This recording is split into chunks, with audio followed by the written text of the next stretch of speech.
첫째 아이가 밤새 고열로 힘들어했습니다. 아내는 아이를 꼭 안고 차라리 내가 대신 아팠으면 좋겠다라고 말했습니다. 저도 웃으며 나도 당신이 대신 아팠으면 좋겠다고 말했습니다. 물론 농담이었지만 부모라면 누구나 이런 마음을 이해할 것입니다. 세상에는 자식을 위해 자기 몸을 기꺼이 내어주는 부모들이 있습니다. 아파트에 불이 나서 모든 사람들이 아파트를 등지고 도망칠 때 자식을 집에 둔 부모는 정반대로 아파트를 향해 달려갑니다. 물과 불이 문제가 아닙니다. 오직 내 아이를 살려야 한다는 마음뿐입니다. 자녀를 위해 모든 것을 내어주는 것이 바로 부모의 사랑입니다. 하나님은 이와 같은 마음으로 우리를 사랑하십니다. 죄로 인해 죽어가는 우리를 하나님은 결코 외면하지 않으셨습니다. 우리를 구원하기 위해 친히 이 땅에 내려오셨고 우리가 죽어야 할 자리에서 우리를 대신하여 죽으셨습니다. 십자가에서 피 흘리며 우리의 죄값을 온전히 지불하셨습니다. 그가 찔림은 우리의 허물 때문이요 그가 상함은 우리의 죄악 때문이라. 그가 징계를 받음으로 우리는 평화를 누리고 그가 채찍에 맞음으로 우리는 나음을 받았도다. 오늘 우리는 이러한 하나님의 은혜로 구원받은 성도가 되었습니다. 하나님은 우리를 위해 자신의 전부를 내어주었습니다. 이러한 하나님께 감사의 마음을 담아 하나님을 예배하길 원합니다. 영과 진리 되신 예수님을 의지하여 다 함께 하나님을 예배하겠습니다.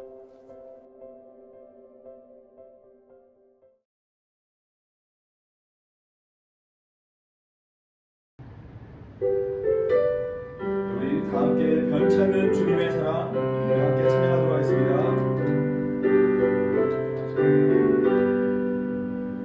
변찮는 주님의 사랑과 거룩한 보혈의 공로를 우리 다 찬양을 합시다. 주님을 만나볼 때까지 예수를 이름 깨끗게 하시는 주시니 그의 피 우리를 눈보다 더 이게 하셨네.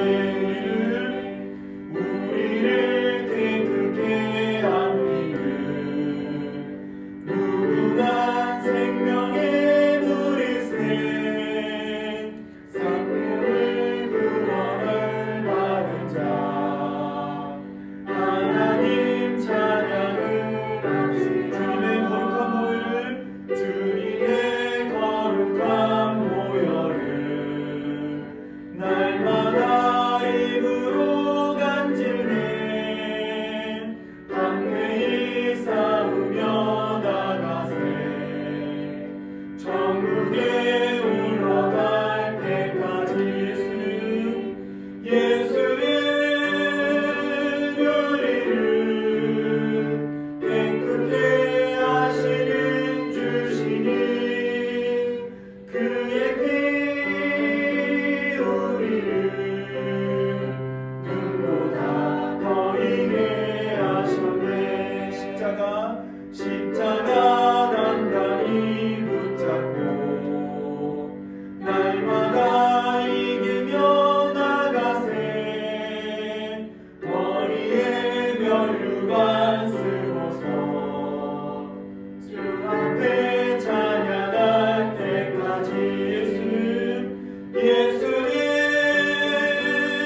우리를 깨끗게 하시는 주시니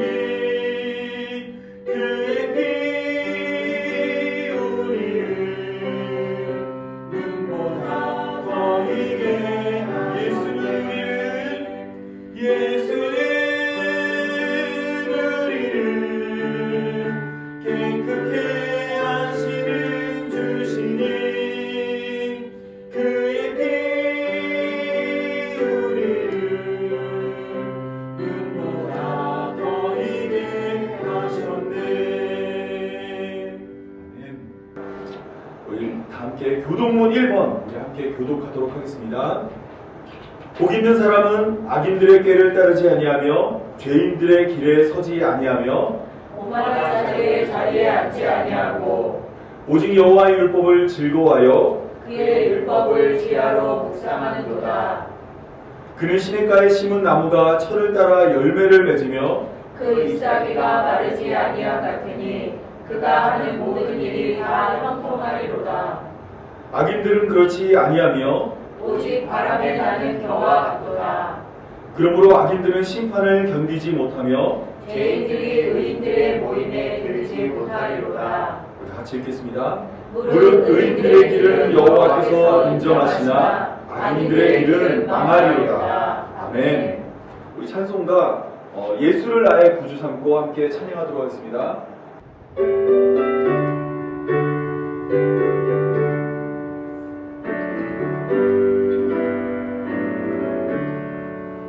예수를 나의 구주 삼고 성령과 피로써 거듭나니 이 세상에서 내 영혼이 하늘의 영광 누리도다.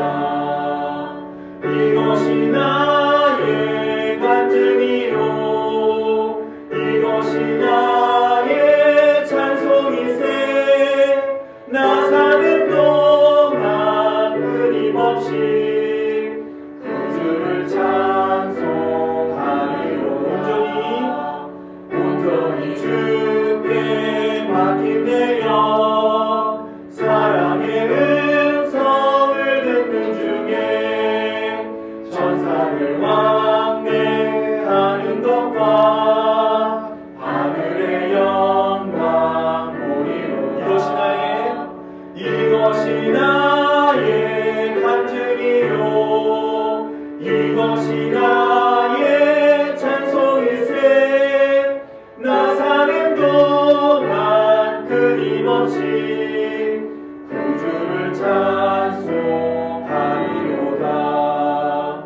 주 안에 기쁨 누림으로 마음의 평강이 잔잔하니 세상과 나는 간 곳 없고 부족한 주만 보이고.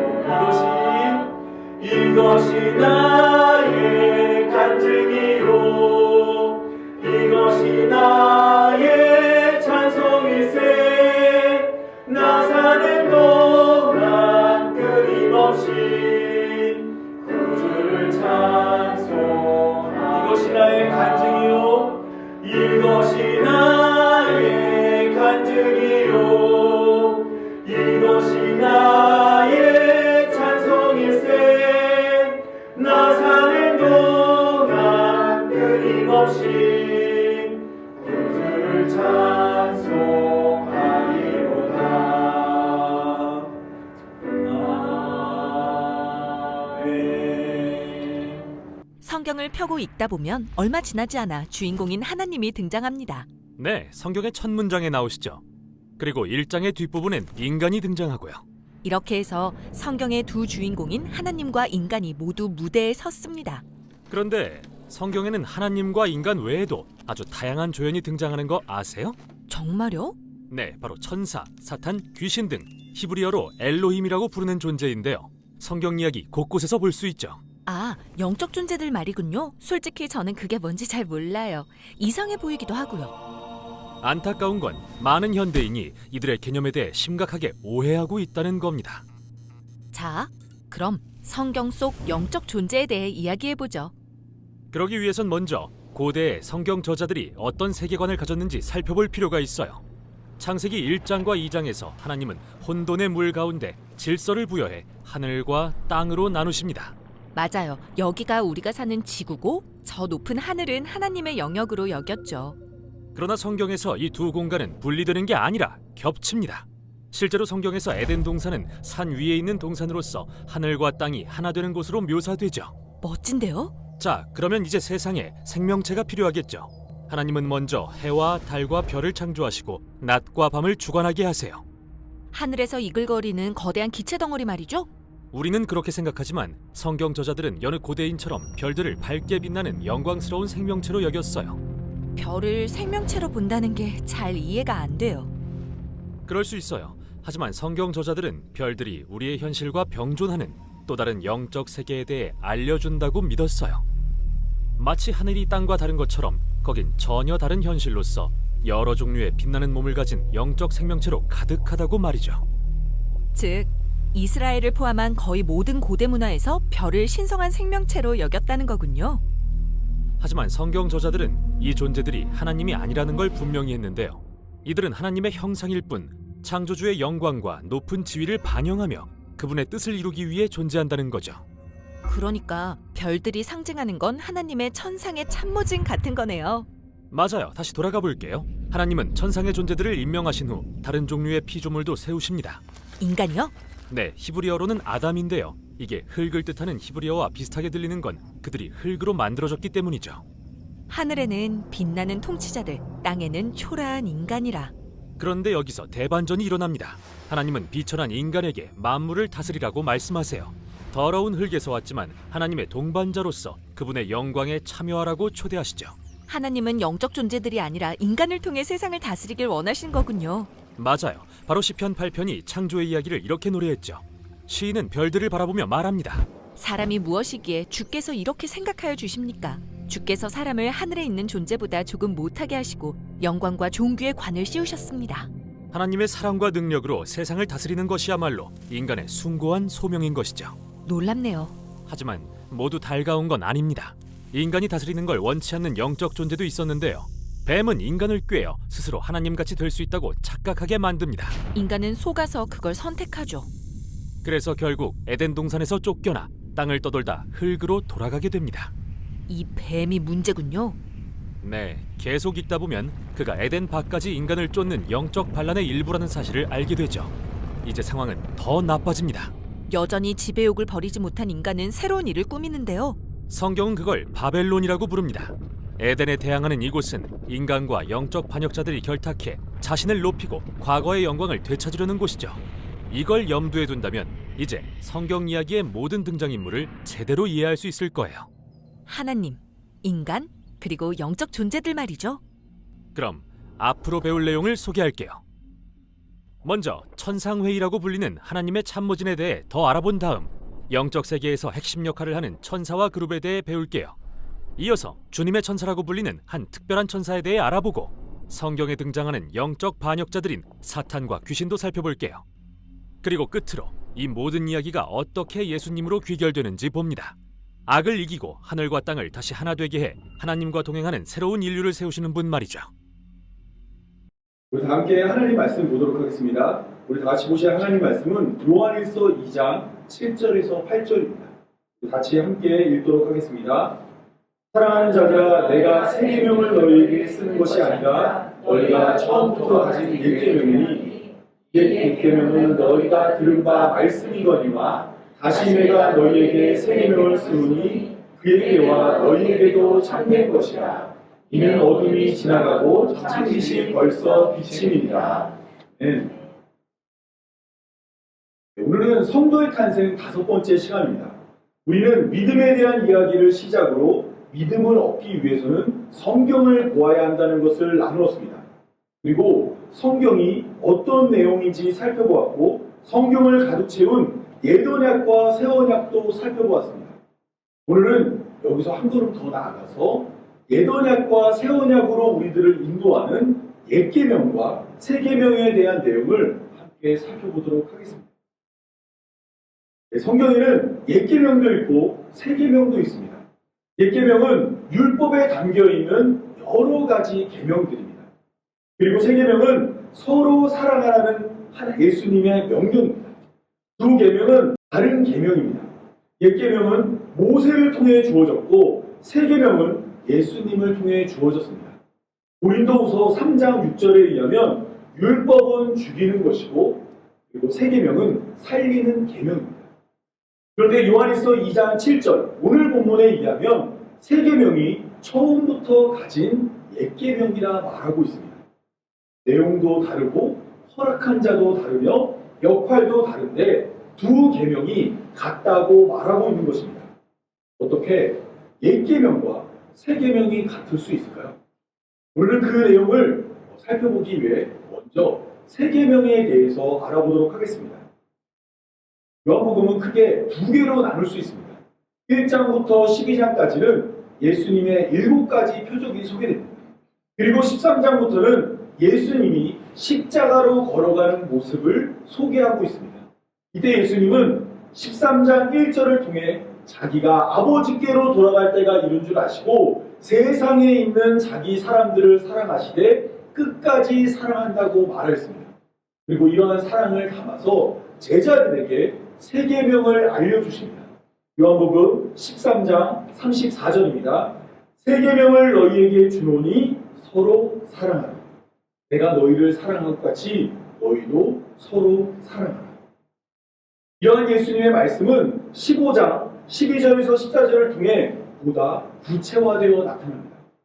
내 계명은 곧 내가 너희를 사랑한 것 같이 너희도 서로 사랑하라 하는 이것이니라. 사람이 친구를 위하여 목숨을 버리면 이보다 더 큰 사랑이 없나니 너희는 내가 명하는 대로 행하면 곧 나의 친구라 말씀하였습니다. 이처럼 새 계명은 서로 사랑하는 것입니다. 이때의 기준은 예수 그리스도입니다. 예수님이 우리를 사랑하신 것처럼 서로 사랑하면 그것이 새 계명을 완수한 것입니다. 그리고 이때 예수님은 어떠한 사랑으로 우리를 사랑하셨냐면 친구를 위하여 목숨을 버리면 이보다 더 큰 사랑이 없다고 말씀하신 그 예수님께서 우리를 친구 삼아 자신의 생명을 버리셨습니다.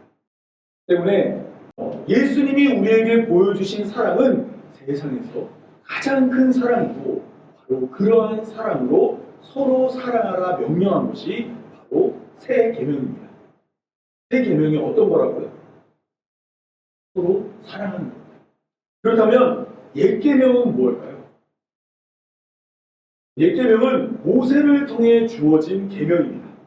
이스라엘 백성들을 신의 산으로 부른 하나님은 그들에게 하나님의 뜻을 담은 율법을 허락했습니다. 이 율법이 옛 계명으로 불리는 하나님의 옛 명령인 것입니다. 히브리어로 율법은 토라입니다. 이 단어는 다양한 뜻과 의미를 가지고 있습니다. 좁게는 법이나 규정 등을 의미하기도 하지만 모세의 오경을 말하기도 합니다. 조금 더 넓게 이해될 때는 가르침이나 교훈 등의 의미를 드러냅니다. 율법의 내용은 매우 다양합니다. 율법 안에는 사람과의 관계를 다루는 도덕법이 들어가 있고 하나님과 사람과의 관계를 다루는 제사법이 들어가 있으며 이스라엘 공동체를 유지하기 위한 민법도 이 안에 들어가 있습니다. 너무나 많은 내용이 들어가 있고 또한 이것들이 각 사람마다 적용되는 범위와 상황이 다르다 보니까 유대인들은 이것을 613가지로 정리해서 미츠보트라는 계명책을 만들고 이것을 통해 그들을 점검하며 살았습니다. 613개의 미츠보트에는 사람이 반드시 해야 될 248가지와 절대 하면 안 되는 365개의 계명이 수록되어져 있습니다. 그러니까 해야 할 게 몇 가지라고요? 240. 하지 말아야 될 게 365개입니다. 이것을 10개로 줄이면 10계명이 됩니다. 10계명은 하나님이 이스라엘 백성들에게 율법을 주며 모세를 통해 허락했던 2개의 돌판에 새겨져 있는 계명들입니다. 이 10개의 계명은 미츠보트만이 아니라 모든 율법을 대표하는 내용을 담고 있습니다. 10개의 계명을 담은 10계명은 다시 2개로 요약됩니다. 첫 번째 계명부터 네 번째 계명까지는 하나님과의 관계를 설명하고 있기 때문에 하나님을 사랑한다라는 계명으로 요약될 수 있고 다섯 번째 계명부터 열 번째 계명까지는 사람과의 관계를 다루므로 이웃을 사랑하는 것으로 요약될 수 있습니다. 그러니까 율법이 613가지로 정리되었을 때 이것을 다시 10개로 요약하면 10계명이 되고 10계명을 다시 2개로 요약하면 하나님 사랑과 이웃 사랑이 됩니다. 여러분 생각에 하나님 사랑과 이웃 사랑 중에 어떤 계명이 더 클까요? 제가 어렸을 때만 하더라도 이 같은 교회에 간호사를 하는 사람이 있어요. 근데 이분이 주일날 교회를 빠지고 일을 하러 가야 돼요. 거기에 가야 다른 누군가의 생명을 고치고 도울 수 있었습니다. 그런데 주일날 예배를 빠지고 응급실에서 근무하는 그 근무를 갔다가 목사님한테 엄청 혼났었습니다. 왜냐면 하나님 섬기는 것이 우선이지 어디 사람 섬기는 걸 먼저 하려고 하느냐, 이런 생각을 가지고 있었어요. 마찬가지로 예수님 당시 이스라엘의 종교 지도자들은 두 계명 가운데 하나님을 사랑하는 계명이 이웃을 사랑하는 계명보다 앞선다고 생각했습니다. 이러던 가운데 한 율법 교사가 예수님께 나와 질문을 합니다. 예수님, 율법 중에서 어느 계명이 큽니까? 물어봤습니다. 첫 번째로 이렇게 말씀하십니다. 내 마음을 다하고 목숨을 다하고 뜻을 다하여 주 너희 하나님을 사랑하라 하셨으니 이것이 크고 첫째 되는 계명이고, 둘째도 그와 같으니 내 이웃을 내 자신과 같이 사랑하라 말씀하였습니다. 언뜻 보면 예수님이 모든 율법을 하나님 사랑과 이웃 사랑이라고 말한 것처럼 보이죠. 이때 여기에는 중요한 표현이 하나 있는데, 예수님은 이러한 답을 할 때 하나님 사랑이 제일 크다고 생각하는 자에게 둘째도 그와 같다 말하며 이웃 사랑과 하나님 사랑이 같다고 이야기했습니다. 하나님을 섬기는 것과 이웃을 섬기는 것이 같다고 말한 것입니다. 어떻게 하늘에 계신 하나님을 섬기는 일과 땅에 있는 사람을 섬기는 일이 같을 수 있을까요? 이것은 예수님의 가르침을 통해 그 답을 얻을 수 있습니다. 예수님은 마태복음 18장 5절을 통해 누구든지 내 이름으로 이런 어린아이 하나를 영접하면 곧 나를 영접한 것이라 말씀하였습니다. 예수님은 어린아이를 영접하면 그 어린아이 영접한 것이 곧 나를 영접한 것이라 말했습니다. 또 마태복음 25장에서 양과 염소의 비유를 통해 예수님은 지극히 작은 자 하나에게 한 것이 곧 내게 한 것이라 말씀하였고, 지극히 작은 자 하나에게 하지 않은 그것이 곧 내게 하지 않은 것이라고 말씀하였습니다.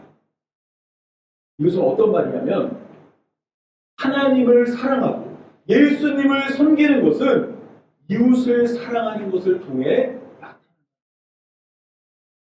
이웃을 섬기는 행동으로 하나님을 사랑하는 그 마음을 확인할 수 있다고 말씀하신 것입니다. 이는 요한일서 4장 20절에서도 동일하게 나타납니다.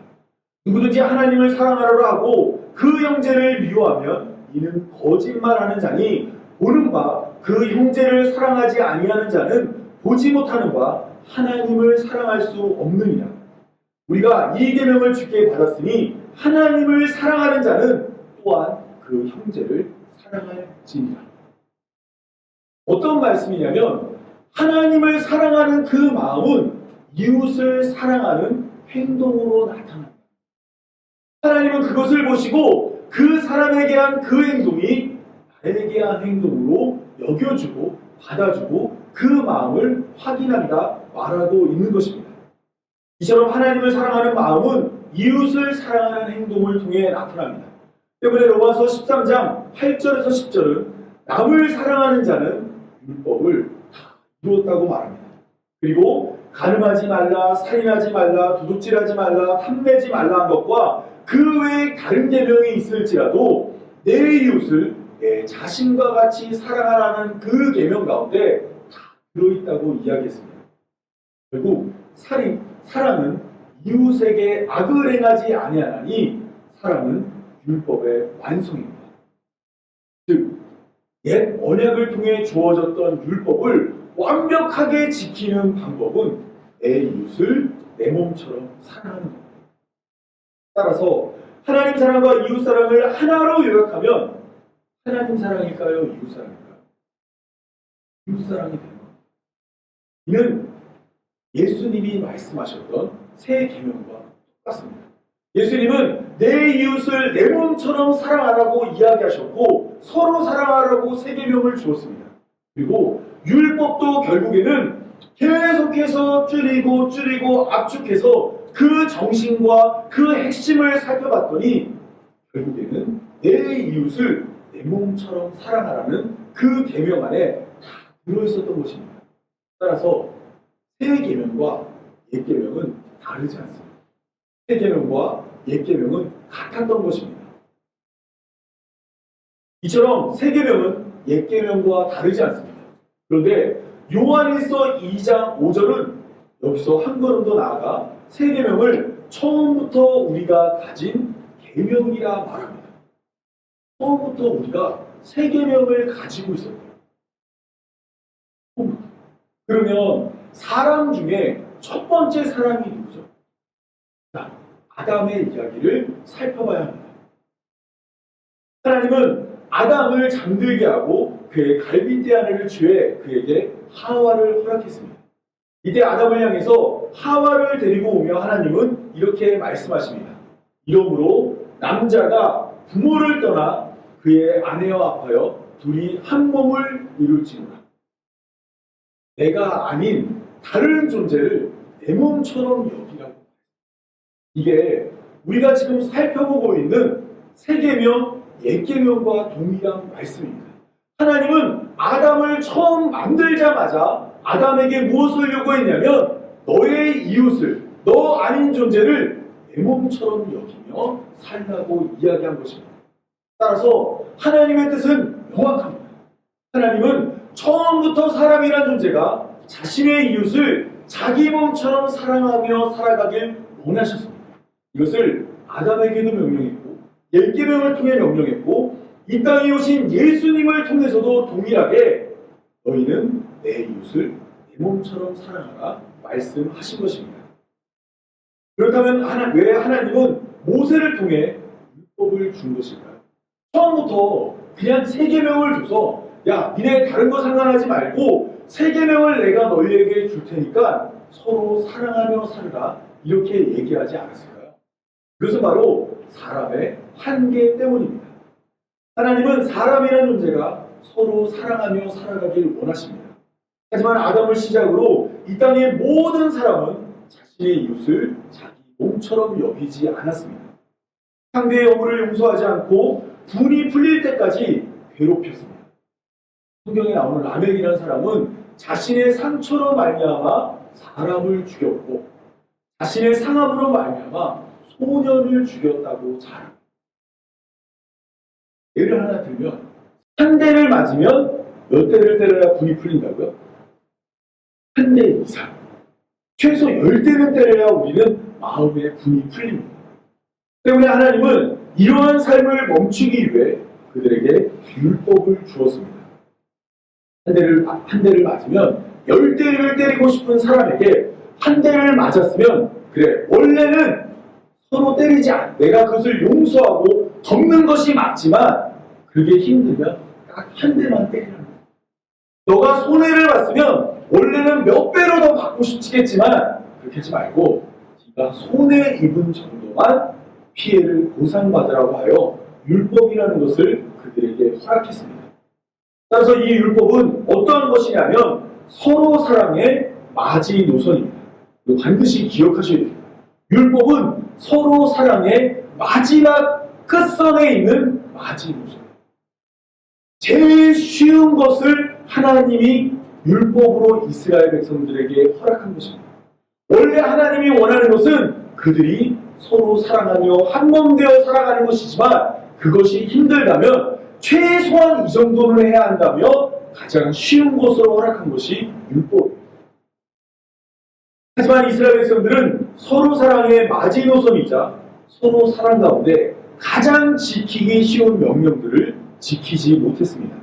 불기둥과 불기둥이 인도함에도 서로를 시기하며 다투었고 높은 자리에 올라서기 위해 상대의 머리를 밟고 올라섰으며 더 많이 가지기 위해 서로를 속였고 살인과 간음과 도둑질과 헛된 맹세가 끊이지 않았습니다. 나중에는 신발 하나에 소녀를 내다 파는 일까지 벌어지게 되었습니다. 때문에 사람 중에는 하나님의 뜻을 행하여 구원에 이를 자가 한 명도 없었습니다. 모든 사람이 죄를 범해 하나님의 영광에 이르지 못한 것입니다. 정리하자면 하나님의 우리에게 가장 원하는 게 뭐라고요? 내 이웃을 내 몸처럼 사랑하라. 우리는 그것을 할 수 없기 때문에 하나님이 제일 쉬운 것을 줬습니다. 율법이라는 이유. 그런데 그것마저 지키지 못한 겁니다. 따라서 이 땅에는 누구도 하나님의 백성이 될 수 없습니다. 그래서 하나님은 그들을 자기 백성 만들기 위해 예수님을 이 땅에 보내주었습니다. 이 땅에 오신 예수님은 율법이나 선지자를 폐하러 온 것이 아니라 1.1획도 없어지지 않고 다 이룬다 말씀하셨습니다. 예수님께서 사역하는 모습들이 얼핏 보면 율법이나 선지자를 다 없애는 것처럼 보였어요. 그런데 예수님은 그것을 없애는 것이 아니라 자신의 삶으로 완성하십니다. 어디서 그것을 완성하시냐면 십자가에서 예수님이 하나님의 뜻을 완성하십니다. 다시 한번 물어볼게요. 하나님이 사람에게 원하는 게 뭐예요? 내 이웃을 내 몸처럼 사랑. 예수님도 세계명을 허락하며 너희도 내 이웃을 내 몸처럼 사랑하라고 가르쳤어요. 그런 다음에 예수님이 십자가에 오르며 우리의 죄를 자기 죄로 여기신 겁니다. 그리고 마귀는 계속해서 예수님이 이것을 포기하도록 예수님을 괴롭게 했습니다. 손과 발을 못을 박고 옆구리를 찌르고 십자가에 매달아서 조롱 가운데 예수님을 괴롭게 하였습니다. 그럼에도 불구하고 예수님은 우리의 죄를 자기 죄로 여겨 우리의 죄값을 십자가에서 대신 지불한 겁니다. 예수님의 마지막 말씀이 어떤 것인지 다 아시죠? 다 이루었다. 무엇을 이루었냐면 하나님이 인간에게 요구한 하나님의 뜻을 이룬 것입니다. 내 이웃을 내 몸처럼 사랑하는 자가 이 땅 가운데서 처음으로 나타납니다. 예수님이 바로 하나님이 원하는 그러한 모습을 보여준 겁니다. 때문에 이로 말미암아 하나님이 다스리는 하나님 나라가 이 땅에 시작되었습니다. 예수님으로 말미암아 우리가 도저히 범접할 수 없고 갈 수 없는 하나님 나라가 이 땅에서 시작되기 시작한 것입니다. 예수님은 마태복음 5장 20절을 통해 너희의 의가 서기관과 바리새인보다 낫지 못하면 결단코 천국에 들어갈 수 없다고 말했습니다. 서기관과 바리새인은 당시 백성들을 가르치며 엄격한 율법으로 자신의 건건을 추구하던 자들입니다. 근데 예수님은 그들보다 더 나은 의를 요구하였습니다. 예전에는 옛사람의 가르침을 따라 살인하지 않으면 하나님의 뜻을 이룬다고 생각했습니다. 그런데 예수님은 서기관과 바리새인보다 더 나은 의를 제시하며 그 기준을 마음속에 누군가를 미워하면 결단코 천국에 들어갈 수 없다고 이야기하였습니다. 옛 언약에 의하면 내가 나쁜 짓만 하지 않으면 돼요. 행동으로 보여지는 것들을 하나님 앞에 범죄로 드러나지 않으면 됐는데 이제는 예수님이 가르쳐주시는 새 가르침은 우리의 마음 가운데서부터 시작하여 우리의 모든 것이 완벽해야 하는 것입니다. 이 두 개의 기준을 비교하면 도저히 인간은 예수님이 가르쳐주는 세 계명을 완수할 수가 없습니다. 예수님께서 예 계명보다 더 어려운 계명을 우리에게 허락한 것입니다. 과거의 바울은 예수님을 믿기 전에는 세 계명이 아닌 예 계명을 통해 자신의 죄를 확인했습니다. 이때의 바울은 자신의 모습을 빌립보서 3장 4절에서 6절을 통해 이렇게 말하고 있습니다. 그러나 나도 육체를 신뢰할 만하여 만일 누구에게든지 다른 이가 육체를 신뢰할 것이 있는 줄 생각하면 나는 더욱 그러하니 나는 8일 만에 할례를 받았고 이스라엘 족속이요 베냐민 지파요 히브리인 중에 히브리인이요 율법으로는 바리새인이요 열심으로는 교회를 박해하고 율법의 의로는 흠이 없는 자라 이야기했습니다. 과거에 바울이 새 계명을 모르고 옛 계명만 알았을 때는 자신이 의로운 줄 알았어요. 흠이 없는 줄 알았어요. 그런데 예수님을 믿고 난 다음에 이제 새 계명 앞에 서게 되었습니다. 그러자 바울은 로마서 7장 24절에서 이와 같은 말을 합니다. 오라 나는 공고한 사람이로다. 이 사망의 몸에서 누가 나를 건져내리라. 옛 계명 앞에서는 자신의 죄를 몰랐다면 새 계명 앞에선 바울은 자신이 사망에 이를 것을 알게 되었습니다. 뿐만 아니라 디모데전서 1장 15절에서는 스스로를 가리켜 내가 죄인 중에 괴수라고 이야기합니다. 여기서 말하는 괴수는 괴물을 말하지 않습니다. 이 단어를 헬라어로 찾아보면 첫 번째, 으뜸가는 가장 앞에 있는 겁니다. 그렇다면 바울은 내가 죄인 중에서 제일 죄인이고 으뜸가는 죄인이고 가장 앞선 죄인이라고 고백한 것이 됩니다. 새 계명 앞에 서게 되니까, 예수님이 가르치신 그 새 계명 앞에 서게 되니까 바울은 자신이 죄인 된 것을 더 많이 알게 된 것입니다. 여러분, 예수님을 믿으면 많은 사람들이 이제 죄를 안 짓고 의롭게 살고 착하게 살아서 구원에 이른다고 생각합니다. 그러나 예수님을 믿는 자는 더 많이 자신의 죄인됨을 알아야 합니다. 예전에는 옛 언약에 쓰여져 있던 613가지만 안 하면 됩니다. 근데 이제는 무엇을 하며 살아야 돼요? 서로 사랑하며 살아야 돼요. 이때 그 사랑은 내 이웃이 내 몸이 되어야 됩니다. 심지어 내 이웃이 우리 옆집 사는 사람 정도가 아니라 나의 원수마저도 내 몸처럼 여겨야 하는 것입니다. 따라서 예수님을 믿으면 믿을수록 우리는 더 많은 죄를 깨닫게 됩니다. 바울도 지금 말하고 있잖아요. 내가 죄인 중에 괴수라. 그런데 바울이 이와 같이 자신이 죄인이고 사망에 이를 것을 담대히 얘기할 수 있는 이유는 로마서 5장 20절과 같이 죄가 더한 곳에 은혜가 더욱 넘치기 때문입니다. 바울은 자신이 큰 죄인임을 알고 더 많은 죄를 지었다고 고백했습니다. 그러나 내가 이와 같이 큰 죄를 짓더라도 하나님의 은혜는 더 많이 바울을 찾아와 그를 덮어주는 것입니다. 누가복음 7장을 보면 예수님은 옥합을 깨트린 여자의 이야기를 배경으로 이러한 말씀을 합니다.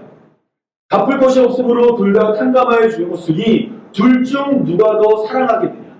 두 사람 가운데서 적게 탕감받은 자와 많이 탕감받은 자가 있는데 이들 중에 예수님은 누가 더 사랑을 받았는지 물어봤습니다.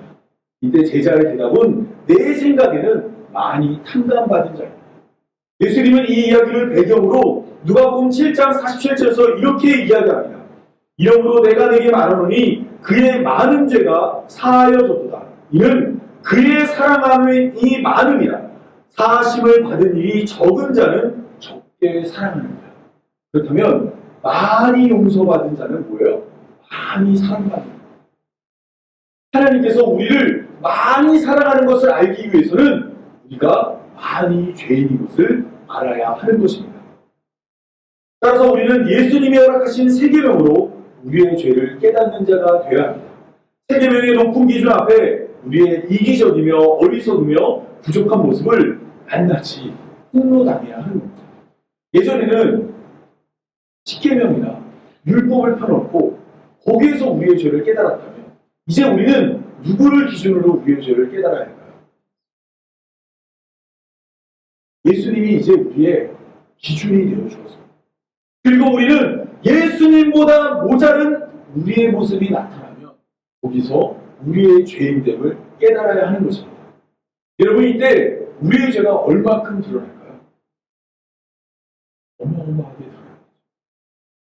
우리의 사랑하는 사람도 사랑하기 힘든 우리의 모습을 보며 또한 내 이웃을 사랑하지 못하는 우리의 모습을 보며 또한 우리의 원수를 품어줄 수 없는 우리의 한계를 보며 우리는 우리의 죄인됨을 깨달아야 합니다. 그리고 이와 같이 큰 죄인임을 우리가 깨달을 때 이와 같은 우리를 한없는 사랑으로 한 번 사랑하면 끝까지 사랑하는 그 사랑으로 절대 포기하지 않는 예수님의 사랑을 깨달아야 합니다. 그래야만 죄인을 구원하는 예수님을 만날 수 있고 친구를 위하여 목숨을 버리면 이보다 더 큰 사랑이 없다고 말씀하신 예수님의 사랑을 누리며 모두 결국에는 예수님과 같은 차로 가득 차 있는 새하늘과 새 땅에 이르러 모두가 서로 사랑하는 그곳에 가게 될 것입니다. 그리고 그날을 바라보며 항상 옛 계명이 아닌 새 계명을 따라 살아가고 그 앞에 죄로 인해 폭로된 우리들의 모습을 예수님의 은혜로 돕는 우리 모든 성도들이 되길 바라며 제가 기도하고 오늘 말씀 맺도록 하겠습니다. 기도하겠습니다. 오늘도 말씀을 통해 옛 계명과 새 계명을 깨닫게 하시고 우리에게 서로 사랑하라는 주님의 뜻을 알게 하심 감사합니다. 하나님, 우리는 우리 힘으로는 온전히 사랑할 수 없는 연약한 자들입니다. 그러나 예수님께서 우리를 위해 십자가에서 모든 율법을 완성하셨으니 그 은혜를 힘입어 이웃을 내 몸같이 사랑하게 하여 주옵소서. 우리 자신을 죄인 중에 예수와 고백해야 할 듯 우리도 우리의 죄를 깨닫고 더욱 크신 주님의 은혜를 의지하게 하여 주옵소서. 죄가 많은 곳에 은혜가 더욱 넘친다는 말씀을 붙들고 날마다 하나님 예수님의 사랑을 본받아 살아가게 하여 주옵소서. 하나님, 우리의 삶에서 새 계명을 실천하게 하시고 예수님을 닮아 서로를 섬기며 살아가는 성도의 삶이 되게 하여 주옵소서. 이 모든 말씀 우리 구주 예수님의 이름으로 기도합니다. 우리 같이 내용문이 은총 입어 함께 찬양하도록 하겠습니다.